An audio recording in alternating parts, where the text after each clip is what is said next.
Tick Big, a one go-to platform for all professionals, freelancers, students, brands and institutions. Rewrite your limits. Sign up now. Annamalai தலைவர் பதவியிலிருந்து மாற்றப்பட்டால் ADMK BJP கூட்டணி வந்தால் அதில் ஆச்சரியப்பட ஏதும் இல்லை. எடப்பாடியோட பிரச்சனை வந்து பிஜேபியோடையோ பிஜேபி கொள்கைகளோடையோ இந்துத்துவாவோடையோ மோடியோடையோ அமித்ஷாவோடையோ ஆர்எஸ்எஸோடையோ கிடையாது. அவர் பிரச்சனை அண்ணாமலையோட. ஏன்னா எந்த அளவுக்கு எடப்பாடியை இழிவுபடுத்த முடியுமோ அந்த அளவுக்கு அண்ணாமலை இழிவுபடுத்தினார். பிஜேபியை வழக்க அண்ணாமலை ஊர்வலம் போகிறாருன்னா நீங்கள் எதுக்கா போய் மேடையில் ஏறுறீங்க? வெக்கமாக இல்லை உங்களுக்கு? எம்ஜிஆர் கட்சி ஜெயலலிதா கட்சி பெருமையாக அவரை பேசிக்கிறீங்க. அன்றைக்கி ஆரம்பிச்சது அதிமுகவோட சரி. கம்யூனிஸ்ட் காங்கிரஸ் தமிழக வெற்றி கழகம் வருவாங்க, விடுதலை சிறுத்தைகள் வருவாங்க அப்படின்னு அவர் வெயிட் பண்ணிட்டு இருக்காரு. இன்ஃபேக்ட் டெல்லியில் அவர் வந்து பேச்சுவார்த்தை நடத்துறாரு அப்படின்னு சொல்லப்படுது. என்ன சும்மா கதை? நல்லதோ கெட்டதோ பிடிக்குதோ பிடிக்கலையோ தமிழ்நாட்டில் பிஜேபியை பேசப்படக்கூடிய ஒரு கட்சியாக மாற்றியது அண்ணாமலை தான். இப்போ அண்ணாமலை ஒரு 4 மாதம் இங்கிலாந்துக்கு மேல் படிப்பு போயிருந்தப்போ தமிழ்நாட்டில் பிஜேபியை பற்றின எந்த சத்தமுமே இல்லை. சார் வணக்கம் சார். சார், தமிழக அரசியலில் பார்த்தீங்கன்னா நீண்ட நாட்களாக வந்து திமுக அது சார்ந்து இருக்கக்கூடிய கூட்டணி பற்றிய விவாதங்கள் தான் பெரிய அளவுக்கு வந்துட்டு இருந்தது. ஆனால் இப்போ சமீப நாட்களில் கரெக்டாக ஒரு வாரம் பார்க்கலாம், ஏடிஎம்கே பிஜேபியோட அலைன்ஸ் வாங்குறதுக்கான சான்சஸ் பாசிபிலிட்டிஸ் வந்து நெருங்கி வருது அப்படின்னு சொல்லி பலராலும் பேசப்படுது. சார், அதை எப்படி பார்க்குறீங்க? தொடர்ச்சியாக அந்த கருத்து பரப்பப்பட்டு தான் வருது. அண்ணாமலை தலைவராக இருக்கும் வரையில் அது நடக்காது. ஒருவேளை அண்ணாமலை தலைவர் பதவியிலிருந்து மாற்றப்பட்டால் ஏடிஎம்கே பிஜேபி கூட்டணி வந்தால் அதில் ஆச்சரியப்பட ஏதும் இல்லை. ஏன்னா எடப்பாடியோட பிரச்சனை வந்து பிஜேபியோடையோ பிஜேபி கொள்கைகளோடையோ இந்துத்துவாவோடையோ மோடியோடையோ அமித்ஷாவோடையோ ஆர்எஸ்எஸோடையோ கிடையாது. அவர் பிரச்சனை அண்ணாமலையோட. ஏன்னா எந்த அளவுக்கு எடப்பாடியை இழிவுபடுத்த முடியுமோ அந்த அளவுக்கு அண்ணாமலை இழிவுபடுத்தினார். எண்மண் மக்கள் யாத்திரைன்னு ஒரு யாத்திரை போகிறாரு. திமுக அதிமுக இந்த 2 கட்சியுமே, இன்னொரு கட்சி தமிழ்நாட்டில் வளருது, அவங்க கட்சி தலைவர் யாத்திரை போகிறாருன்னா அந்த தேச பக்கம் கூட தலை வச்சு படுக்க மாட்டாங்க. ராமேஸ்வரத்துலேருந்து பாத யாத்திரை போகிறாரு அண்ணாமலை. அந்த மேடையில் ஆர்பி உதயகுமார் இருக்கார். எவ்வளோ ஒரு வெட்கங்கட்ட செயல்! பிஜேபியை வழக்க அண்ணாமலை ஊர்வலம் போகிறாருன்னா நீங்கள் எதுக்கா போய் மேடையில் ஏறுறீங்க? வெக்கமாக இல்லை உங்களுக்கு? எம்ஜிஆர் கட்சி ஜெயலலிதா கட்சின்னு பெருமையாக அவரை பேசிக்கிறீங்க. அன்றைக்கி ஆரம்பிச்சது அதிமுகவோட சரிவு. சரி, இறங்கி போனார். 4வது நாளே ஒரு வேலையை காமிச்சார் அண்ணாமலை.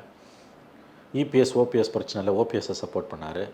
ஜெயலலிதாவை தண்டிக்கப்பட்ட குற்றவாளினார். அண்ணாதுரை கேவலமாக பேசினார். அதுக்கு பிறகு எல்லாம் முடிஞ்சு அவர் இப்போ மோடி பக்கத்தில் என்டிஏ கூட்டத்தில் எடப்பாடி உட்காந்துட்டு வந்த 10வது நாள் வெளியில் வந்தார். எடப்பாடி 20வது நாள் என்டிஏவிலேருந்து வெளியில் வந்தார். ஏன்? எவ்வளோ தூரம் எடப்பாடியை இழிவுபடுத்த முடியுமோ அந்த அளவுக்கு அண்ணாமலை இழிவுபடுத்தினார். எடப்பாடியோட அரசியல் வயசு கூட அனுபவம் கூட அண்ணாமலையோட வயசு கிடையாது. ஆனால் அவர் அதை இழிவுபடுத்தினார். அதனுடைய விளைவு வந்து பார்லிமெண்ட் எலெக்ஷனில் எல்லோரும் அனுபவிச்சாங்க. சைபர் ஆனாங்க. தோற்றா தான் புத்தி வரும். தோற்ற பிறகு இப்போ ஏடிஎம்கே பிஜேபிக்கு நல்லா தெரியுது. பாஜக கூட்டணி முடிந்தது. எடப்பாடியோட அரசியல் அனுபவம் கூட அண்ணாமலையோட வயசு கிடையாது. ஆனால் ஒரு தனிப்பட்ட முறையில் ஒரு எதிர்க்கட்சி தலைவருக்கு, முன்னாள் முதலமைச்சருக்கு கொடுக்கக்கூடிய மரியாதையை கூட கொடுக்காமல் அவர் நடந்ததோட விளைவு தான் இன்றைக்கி அதிமுக பாஜக கூட்டணி முறிஞ்சுது. திமுக கூட்டணி 40 சீட்டு ஜெயிச்சுது. மறந்துடாதீங்க, 2019 இருந்த அந்த அதிமுக கூட்டணி வலுவான கூட்டணி. ஒன்றுபட்ட அதிமுக, பாமக, தேமுதிக, பாஜக, கிருஷ்ணசாமி, ஏசி சண்முகம், பாவேந்தர், ஜான் பாண்டியன், ஜிகே வாசன், இந்த கூட்டணி மட்டும் இருந்திருந்ததுன்னா குறைஞ்சது 12லேருந்து 15 சீட்டு ஜெயிச்சிருப்பாங்க. இது வந்து பிஜேபிக்கு தேசிய அளவில் தனி மெஜாரிட்டியை நோக்கி இன்னமும் நகர்ந்துருப்பாங்க. ஒரு 10லேருந்து 12 சீட்டு அவங்களுக்கு கூட கிடச்சிருக்கும். அத்தனையும் கெடுத்தது அண்ணாமலை. ஆகவே இன்றைக்கி எடப்பாடிக்கு பிஜேபியோட உறவு அருந்ததுக்கு காரணம் பிஜேபியோட அவருக்கு ஏற்பட்ட கொள்கை முரண்பாடெல்லாம் கிடையவே கிடையாது.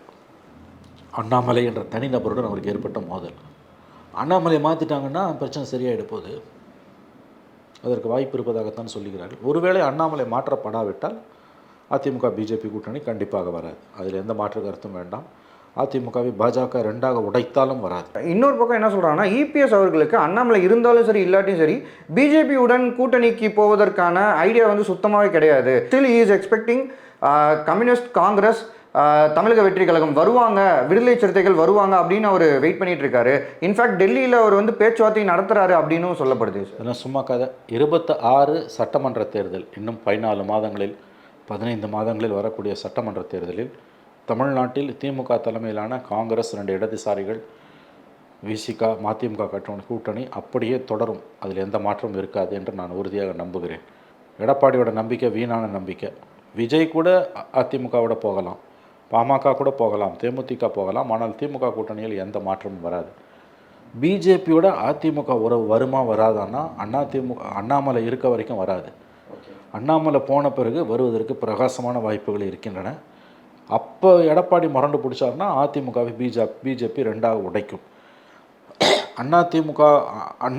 அண்ணாமலை அவர்கள் தமிழக பிஜேபி தலைவராக இருக்கும் வரையில் எடப்பாடி தலைமையிலான அதிமுகவுடன் கூட்டணி என்ற பேச்சுக்கே இடமில்லை. சார், ரீசெண்டாக ஒரு பிஜேபி தரப்புலேருந்து ஒரு சில மீட்டிங்ஸ் வந்து அரேஞ்ச் பண்ணுறதா சொல்லியிருந்தாங்க. பிஜேபியோட தமிழக தலைவரை வந்து தேர்ந்தெடுக்க போகிறாங்க. இன்ஃபேக்ட் அதில் வந்து நயனார் நாகேந்திரன், வானதி ஸ்ரீனிவாசன் இவங்க பேர்லாம் கூட முன்னிலையில் இருக்குது. ஆனால் கூடவே அண்ணாமலையோட பேருமே இருக்குன்னாங்க. பட் அதுக்கப்புறம் அந்த மீட்டிங் வந்து நடக்கவே இல்லை. ஸ்டில் அது வந்து போஸ்ட்போன் பண்ணதா எந்த விதமான நியூஸுமே வரல. ஸோ அப்போது அதில் என்ன ஒரு இஷ்யூ இருக்குது சார் உங்களுக்கு? இல்லை, அது ப்ராசஸ் போயிட்டுருக்குது. அந்த கிஷன் ரெட்டிங்கிற அந்த மேலிட பொறுப்பாளர் சவுதி அரேபியாவில் மந்திரி அவர் டூரில் இருக்கார்.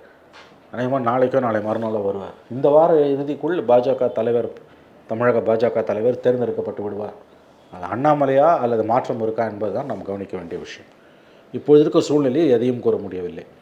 ஏடிஎம்கே அலைன்ஸை பொறுத்த வரைக்கும் அண்ணாமலை பிஜேபி தலைவராக இருக்க வரைக்கும் அது வாய்ப்பே இல்லை. அண்ணாமலையை பிஜேபி மாற்றுகிறது என்றால் அவர்கள் எடப்பாடிக்கு கிரீன் சிக்னல் கொடுக்கிறார்கள் என்ற அர்த்தம். அந்த நேரத்தில் எடப்பாடி இறங்கி வருவதற்கு ஒரு வாய்ப்பு இருக்கிறது. எடப்பாடி ஒருவேளை அப்பொழுதும் இறங்கி வர மறுத்தால் எழுதி வைத்துக் கொள்ளுங்கள், அதிமுகவை பிஜேபி இரண்டாக உடைக்கும். அண்ணாமலையை வந்து பிஜேபி மாற்றுறது அவங்களுக்கு அது வந்து ஒரு பெரிய ஒரு பேக்ஃபயர் ஆகாது சார்? லைக் ஏன்னா அண்ணாமலை வந்து தலைவர் ஆனதுக்கு பிஜேபியோட தமிழக தலைவராக ஆனதுக்கப்புறம் அந்த கட்சிக்கான ஒரு முக்கியத்துவம் வந்து நிறைய இடங்களில் நம்மளால் பார்க்க முடியுது. பலராலும் பேசப்பட்டாங்க. பிஜேபின்ற ஒரு கட்சி இருக்குன்னாங்க. நடந்து முடிந்த லோக்சபா எலெக்ஷனில் கூட ஒரு நோட்டபிளான பர்சன்டேஜ் அவங்க செக்யூர் பண்ணாங்க. ஸோ அப்படி இருக்கும்போது மாற்றுறது பிஜேபிக்கு எந்த அளவுக்கு அது இதுவாக இருக்கும்? இது ஒரு முக்கியமான பாயிண்ட். நல்ல கேள்வியை கேட்டீங்க. அண்ணாமலையை மாற்றுவதன் மூலம் பிஜேபிக்கு தமிழகத்தில் முக்கியத்துவம் குறையும். நல்லதோ கெட்டதோ பிடிக்கலையோ தமிழ்நாட்டில் பிஜேபியை பேசப்படக்கூடிய ஒரு கட்சியாக மாற்றியது அண்ணாமலை தான். இப்போ அண்ணாமலை ஒரு 4 மாதம் இங்கிலாந்துக்கு மேல் படிப்புக்கு போயிருந்தப்போ தமிழ்நாட்டில் பிஜேபியை பற்றின எந்த சத்தமுமே இல்லை. அப்படி ஒரு கட்சி இருக்கா இல்லையான்னு யாருக்குமே தெரியல. மறுபடியும் அண்ணாமலை ஊர்லேருந்து வந்த பிறகு தான் பேசப்பட பொருளாக மாறுது. தமிழகத்தில் 3% வாக்குகளை வைத்திருந்த பிஜேபியை கிட்டத்தட்ட 11% முறையில் அவர் கொண்டு போயிருக்கிறார். அது சற்று அதிகமாக இருந்தாலும் ஒரு 5% 8 to 9% அவங்களுக்கு ஓட் பேங்க் வந்திருக்கு. அண்ணாமலை தமிழகத்தில் பிஜேபியை பேசுபடு பொருளாக மாற்றியிருக்கிறார். அவரை மாற்றினால் பிஜேபிக்கான அந்த ஒரு லைம்லைட்டுன்றது குறைய தான் செய்யும். ஆனால் ஏடிஎம்கேவோட அலைன்ஸ் தான் முக்கியம்னு பிஜேபி தலைமை நினைத்தால் அதற்கு அண்ணாமலையை மாற்றுவதை தவிர வேறு வழி இல்லை. அந்த நேரத்தில் பிஜேபியோட நோக்கம் இது மாதிரி 24 நாங்கள் கோட்டை விட்டோம், 26 இன்னொரு டேர்ம் தமிழ்நாட்டில் திமுக ஆட்சிக்கு வந்ததுன்னா அது பிஜேபிக்கு மிகப்பெரிய நெருக்கடியாக 29 மாறும். அவன் 29 மட்டும்தான் பார்ப்பான். காங்கிரஸை சுமக்கிற ஒரே கட்சி திமுக. அந்த திமுகவோட சிறகுகளை வெட்டணும்னா 26 அவங்ககிட்ட ஸ்டேட் பவரை பிடுங்கணும். அதுக்கு 26 திமுக தோக்கணும். அதுக்கு என்ன வழியோ அதை மட்டும்தான் அவன் பார்ப்பான். ஏடிஎம்கே பிஜேபி நான் சொன்ன அந்த 19 அலையன்ஸ் வந்ததுன்னா 26 ஆட்சி மாற்றம் கூட தமிழ்நாட்டில் உறுதி. நடக்க வாய்ப்பு உண்டு. வாய்ப்பு இருக்குது, கண்டிப்பாக வாய்ப்பு இருக்குது. நடக்கும்னு சொல்லலை, வாய்ப்பு இருக்குது. 24 மோடி ஃபேக்டர் ஒர்க் பண்ண மாதிரி 26 மோடி ஃபேக்டர் ஒர்க் பண்ணாது. 24 மோடி வேணுமா வேணாமான்றது கேள்வி. 26 ஸ்டாலின் வேணுமா வேணாமான்றது கேள்வி. அதில் வந்து ஏடிஎம்கேல பிஜேபி ஒரு பங்குதாரராக இருந்தான்னா மக்களுக்கு ஒன்றும் பெரிய எதிர்ப்பு இருக்காது. ஏடிஎம்கே அலைன்ஸ் குத்திட்டு போயிடுவோம். 24 நிராகரித்த மாதிரி 26 நிராகரிக்க மாட்டாங்க. ஆனால் அதுக்கு ஏடிஎம்கே அலைன்ஸ் வேணும். திமுகவை அதிமுகவோ அல்லது அதிமுக தலைமையிலான கூட்டணியை மட்டும்தான் தோற்கடித்து வீட்டுக்கு அனுப்ப முடியும். ஏடிஎம்கே தனியாக, விஜய் தனியாக, பாமக பிஜேபி தனியாக நின்று 5-3 போட்டி வந்ததுன்னா கண்டிப்பாக திமுக 26 வெற்றி பெறுவதை யாராலும் தடுக்க முடியாது. ஓகேங்க சார். சார் நிறைய முக்கியமான விஷயங்களோட ஷேர் பண்ணிங்க சார். நேரம் இருக்கிறதுக்கு நன்றிங்க sir. TickBig, a one go-to platform for all professionals, freelancers, students, brands and institutions. Rewrite your limits. Sign up now.